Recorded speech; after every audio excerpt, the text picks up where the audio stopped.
name is Dongling from AlphaESS. Apology, I can only attend remotely due to travel restrictions, but I will be available at the big booth number 53 at the center of the hall. So, I will be connected most of the time, so if you have any inquiries, so either myself or my colleagues will be able to facilitate any inquiries from you. Today I'll briefly talk about different lithium-based technologies and different market in the globe and the future trend and opportunities. Of course, I will talk more about Australia and how we can export our experience learned from Australian market to other countries as well. I don't think my clicker is working.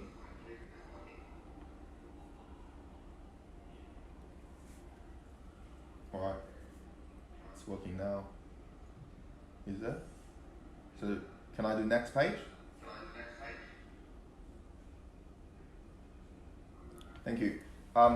So let me start with some critical markets for energy storage. And as shown in this graph, till 2020, the largest energy storage markets in the globe will be South Korea, China, the US, Japan, and followed by Germany and UK. Next page. Yeah. So let's first look at China, which represents probably the lowest pricing of energy storage projects. In 2020, we see pricing like US dollar somewhere between $150 per kilowatt hour to $200 per kilowatt hour for a fully installed and commissioned 130 megawatt hour energy storage station. So that includes all the installation, commissioning, substations, HV connection and everything. Well, then comparing to the cheapest probably in in Australia, which might be the 100 megawatt hour Tesla big battery, which cost around US $70 million. That is US $700 per kilowatt hour for comparison. Well, I guess the reasons behind it, China is more closer to the supply chain with huge competition, and relatively the market is unregulated, which means less cost on land, approvals, paperwork, compliance, and installations, everything. Don't get me wrong, I'm not saying relatively unregulated is a bad thing and it's a mess and causing a lot of problems. On the contrary, for example, if we look at the statistics, South Korea has experienced about 24 fires from their energy storage stations, where China only got 3 so far, with larger installed capacity. Sometimes we are over-regulated for innovations. Energy storage is new to the grid, is new to any industry. We tend to achieve zero risk for unknowns and innovations, which is impossible. While the Chinese philosophy is completely different. For new things, we hold the bottom line, which is safety for energy storage, and then try first and correct later. Next, I'm talking about South Korea. It's a very heavily subsidized market, and when the policy dropped in 2020, the market we predict will shrink rapidly. Also because the safety concerns from the general public as well as the government, so they have to shut down stations and slow down the process towards green power, which is a pity though. The next market I'm talking about is US market. As shown in this paragraph, you can see it used to be a very utility projects dominated market, but since 2018, the residential sector has been growing really fast. I guess it's mainly due to the extreme weathers and disasters causing grid issues. Therefore, people are seeking energy independence. Finance support is also very important. Rebates and also the loan and leasing models are very popular in America, well set, accelerates the market.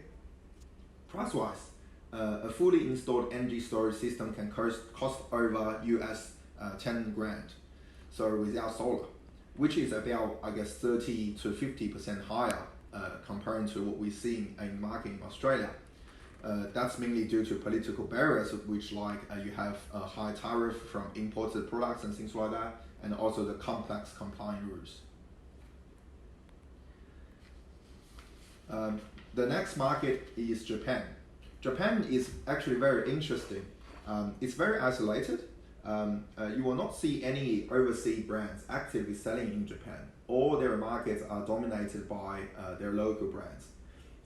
But at the same time, you won't be able to see any of those Japanese brands actually selling overseas. Well, this is because Japan has very rigorous market entry compliance setups, which is set to protect their own industry in some terms. But however, I don't think this is healthy for their industry and necessarily to be a good thing in long term, because it's making them uncompetitive and cannot survive in the competition in other markets. Well, if we take a look at Australia, very much like solar, it's a residential dominated market. 47% of energy storage are residential. It's very similar in Germany as well. I guess the driving factor for these two markets are mainly from high electricity price, poor network, people seeking energy independence, and some rebates, of course, in the early stage. Australia has a great solar policy, one of the best in the world, STC and some feed-in tariffs, still a lot of utility companies offering very high feed-in tariffs. Therefore, currently only about 9% of their new solar installs are with battery. But this figure is actually growing very fast. 2 years ago, this figure is about 3%, and 1 year ago is about 5%. Now it's 9%, so it's about double every year. You can see the trend. Price-wise, Australia enjoys probably a very good pricing in the residential sector, thanks to the reasonable compliance structure and low trading barriers with its biggest trading partners. Well, at least so far, on both points. We are against introducing redundant new rules instead of adopting well-developed standards available in the globe. And any trade wars which will only be paid by Australian families and her industry. Alright, so what will be the future trend? I believe you have heard lots about the importance of energy storage, the market opportunity and rapid growth, but all determined by one fundamental factor we call the alpha factor. It's the payback. It's not only the cost, not only the price, but the payback. It needs to make sense to end users, investors, grid, and the market operators, and also government who invests in infrastructures. Actually, mini-grids is also another topic if you see the picture on the right, but I will save it for next time. It won't be covered by today's presentation. Let's look at the cost trend first. The figure is the lithium price since 2017. And I separated into three sectors. Early markets, where new applications, mainly EV, are just starting up. The production capacity at that time was not enough, therefore causing peak prices. Then the second phase is the market starts to react. So a lot of production capacity has been added in, scaling up, and the competition brought the price back down very rapidly. Then towards 2020. But start of 2021, another round of boosting of EV and also energy storage this time played a key role to unbalance the demand and supply again. So currently, I think it's over demand. I guess it will be very challenging if you look at the price prediction on the right.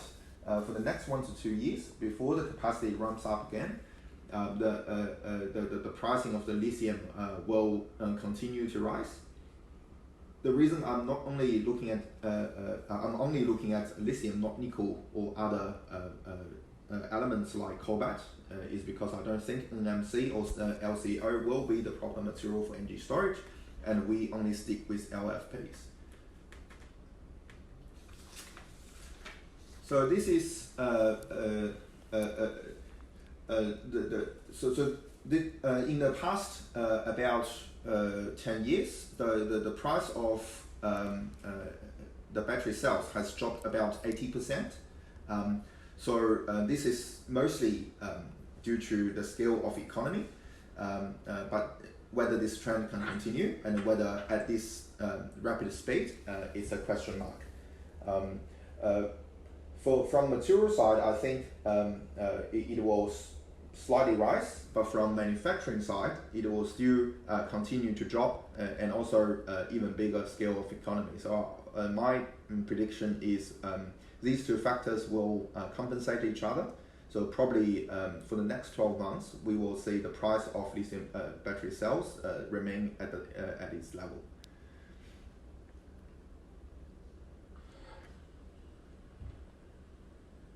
So this is actually from solar quartz research. We see this is different brands of energy storage offered in the market and their pricing. So the left figure is not all-in-one. The right-hand side figure is an all-in-one system. I'm a little bit surprising to see a big difference on the market, but I think overall the average price will drop about 15 to 20%.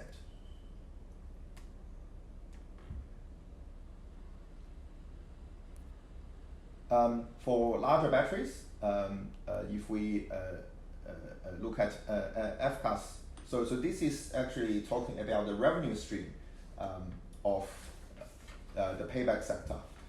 For larger batteries, FCAS normally takes around 60 to 70% of their revenue stream. However, this is a zero-sum game, so which may not be sustainable and limited by the ability to value stack other revenues. On the contrary, the behind-meter sector, like commercial and industrial as well as residential, is easier to value stack. So apart from daily self-consumption cycling, VPP has been a very hot topic. Although to date most of the products still in pilot, the AMOs has been demonstrating their VPP programs, and we can see from this figure, if we bid properly and events occurs more often, then the revenue stream from VPP is quite significant. The regulations market rules has not been very clear and set yet, so we will see how it goes in the future. Another innovation is the community battery. So either inside an embedded network or at a local substations, if the regulation and DNSP allows, it can be a very attractive solution. So it enables P2P energy trading and increase the efficiency of the network and the battery as well. So I've been showing one of the community battery projects we have done in WA. It's inside an embedded network with a centralized battery coupled with 36 residential battery on each of the home as well. All right, so let's calculate about how does the payback look like. So a typical 6.6 PV plus 10 kilowatt hour battery on the market is somewhere around 10 to 12K, which can save the customer, depends on their usage and location, of course, roughly $1,600 to $2,000 on electricity per annum. With VPP, you probably can gain another 300 to 800 as a value stacking. Then if the community battery model is enabled, the revenue can further stack around $300 to $500. So your total revenue stream from a residential battery can be $2,200 to $3,300.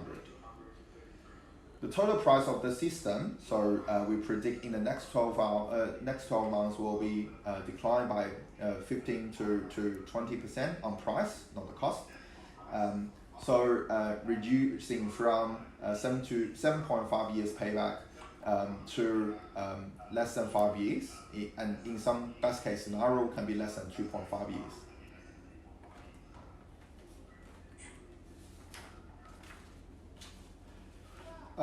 And we think the battery retrofitting market will be the next big to learn.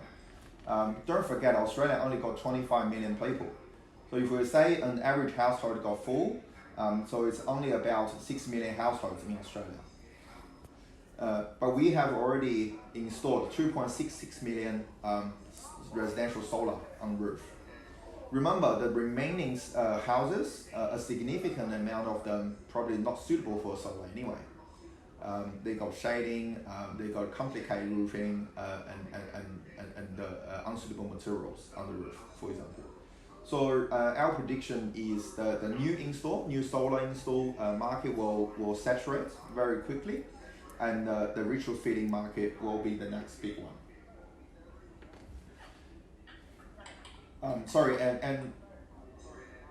Add two more. So for these 2.6 million solar installs, only about 100K, so 100,000 systems are with batteries. So with the continuous drop of FITs, then people will start to choose retrofitting their battery as well. But there are some key elements that we will see why retrofitting can be the next big topic, because it needs to be very cost effective, it needs to be super easy to install, and needs to be capable for scale. So which means you can install probably, instead of install 1 solar system per day, you will need to be able to install 3 or 4 retrofitting energy storage projects per day. So we are launching a lot of new products around this area. For example, this one is a Retrofit starter packer.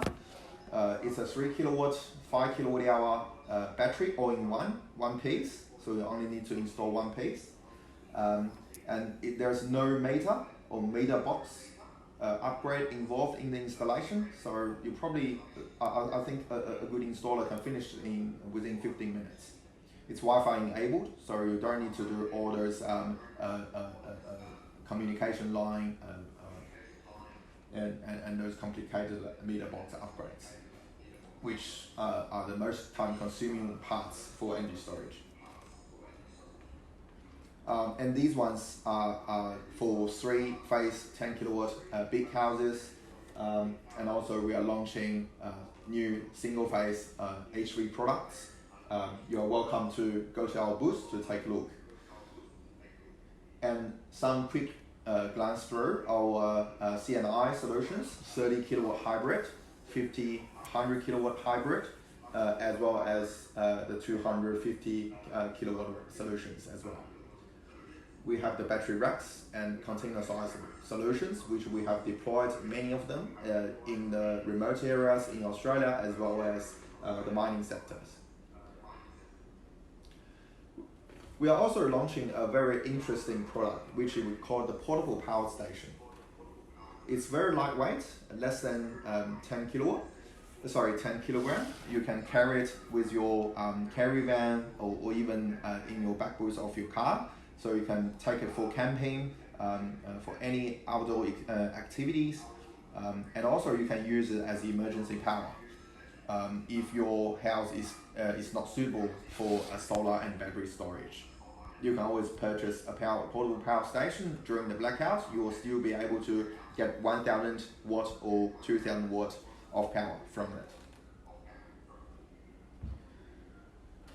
Alright, that's pretty much my presentation today. Thank you for coming. And this is our booth number 53. If you have any further questions, you're welcome to come to the booth. Thank you.